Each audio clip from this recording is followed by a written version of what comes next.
Hi guys, it's Mo from Mo Reads It, and today we're doing a book talk on Escaping from Houdini, book 3 of Stalking the Jack the Ripper series by Kerri Mansicalco. Anyway, right off the bat, I DNF'd it.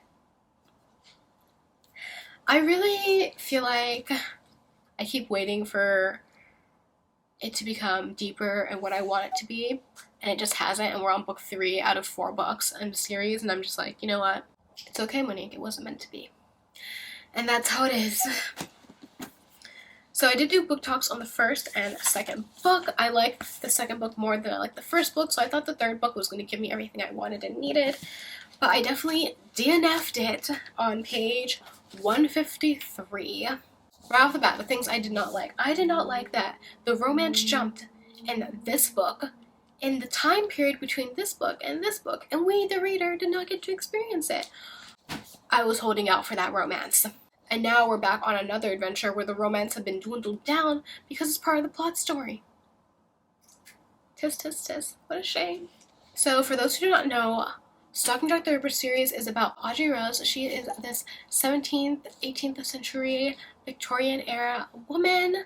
She is learning about herself, growing into herself, and she is a forensic scientist, which is very odd in this time period because forensic science is a relatively new field. People are like, why are you cutting into people to find out why they died? That's weird. And people are like, and she's actually trying to work her way into this taboo industry while also being an industry that's run by men, and she is the only woman succeeding in it. And I really enjoyed it. She's pretty cool.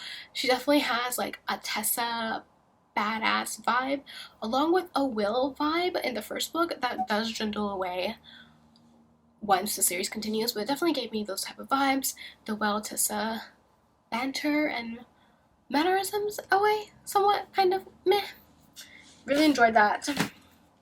The parallels between the two series. These are whodunit books, and for me, I have been finding almost all the books to be pretty predictable. The second book, less predictable than the first, was still pretty predictable. The third book, I haven't even had time to predict things, but it just wasn't doing it for me. I feel like I've been dragging on with the series, hoping it gets better, hoping that the romance leaves being a side piece romance to be a frontier romance. I really love Audrey Rose and Thomas. Like, Audrey Rose is tenacious, she's beautiful, she's strong, she knows what she wants, and she handles disarray very lovely. She has a very poised nature to chaos in her life, and chaos and uncertainty in her life. And I really wanted to know her and Thomas' character more. Thomas is very Will-like Will from Clockwork Angel-like. And he's kind of annoying, but he does get better, and we do learn to love him throughout the series. And I know I make this Will and Thomas characterish parallels because I really felt that way in the first book, but that has definitely dwindled away after the first book. I had to DNF this. I realized I just wasn't becoming immersed. It wasn't giving me what I wanted it to give me, and I really wanted more. I wanted to get to capturing the devil, because that sounds like such a cool book. Like, oh. And Thomas is a student under her uncle as well. So Audrey Rose's uncle is a forensic scientist. She works under him with a student called Thomas, and they develop this relationship over time.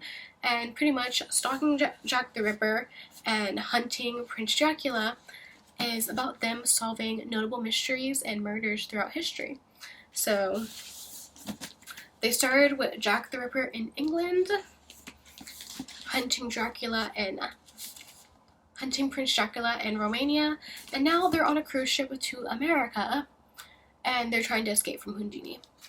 And I feel like it's really cool. I think the whodunits are nice and fun and everything, but it's so predictable for me that I kind of have lost my patience for it. It has dwindled down. I just don't have any more energy to put into these books, so I did have to DNF it. So far, we've only really gotten to, honestly, at this point, so Escaping from Houdini starts off on this cruise liner ship going from England to America, and while they're on this cruise ship, there is a murder.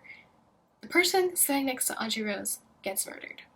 And at this point in time, I'm just like, this girl has death just traveling with her. Why in the world would I travel with this girl? So her friend gets murdered. And so Audrey Rose and Thomas try to figure out these murders on this cruise liner ship that has these magical shows regularly, like a Circus du Soleil show. And yeah, I can't get into it. I can't even talk about it because I'm just not into it.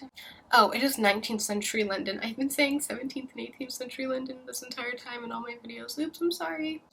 And the thing about her writing, she has very lovely prose, but the story plot is just not doing it for me. These books are described as horror, like YA horror. I don't do horror, but I can read these books. Out of all three of the books, this is the closest one that I feel like has even touched the premise of horror. There was a murder that was depicted very gruesome and grotesque in this book, and it did give me horror vibes. But so far, I think if you are like me and you don't watch horror, but you could read YA fantasy horror like this, you'll be fine. I feel like if I was in my YA days, I probably would continue on with the series, but I don't know, it's just not for me right now, and I don't want to push reading it because I might come back to it in the future and actually want to like finish the series because I do have both the books because I bought it for Black Friday when it was on sale. I got a good deal, but it's just not doing it for me, and I'd rather cut my losses now than force myself to read it and then I like atrociously hate it, because consistently I've had 3-4, 3-4, and it's more out of like my personal rating because like it's not something I'd probably reread ever, but I do love her prose, and I do like the characters. It's just that it's predictable, and I can't get into it, and it's not immersive anymore. I enjoyed reading it. Like, I enjoyed the ending of this book. But I just haven't enjoyed the getting to the ending, or the beginning, or the middle. So I DNF'd it. I'm really sad because I wanted to get to Capturing the Devil. This is the book I was most excited for. And I want to read Kerri Mansicalco's work because I want to read Kingdom of the Curse and I want to be emotionally prepared for what's going to go down there since it's such a significant book talk book. I hope it does not disappoint me. I'm still going to read it, but yeah, my expectations have been lowered. I think it probably is going to be better because Stalking Jack the Ripper is her debut series, so if this is her debut series, her writing's only gotten better. This was like, what, published 2016? 14, 15? I don't know. Long time ago. And you can only get better. Like, you're not going to tumble back down in the reading slumps. At least I hope not. So I really hope that it gets better, but I don't know. I wanted to continue making the video for the series because I've done the other first two series, and I might come back to it later, and I really want to know my thoughts that I have on these books now before I forget them. So I documented it for documentation purposes, but I don't know. Disappointed, very sad about this. I might have to come back to them later, or if I really just can't get back to them, and I don't know, I might end up just unhauling them. They weren't rereads for me anyway, so I probably would have ended up unhauling them sooner than later, but I did want to at least read them and know what the story was about. Yeah, my heart's not lost on this one. It's not. Oh well, that is my book thoughts and talk on Escaping from Houdini by Kerri Mansicalco, book 3 of Stalking Jack the Ripper series. I really hope you guys had a better experience with this than I did. Be sure to subscribe, and remember, I'm here every Friday to talk about books and bookish things and bookish ways. Hope you guys have a great day. Happy reading. Bye!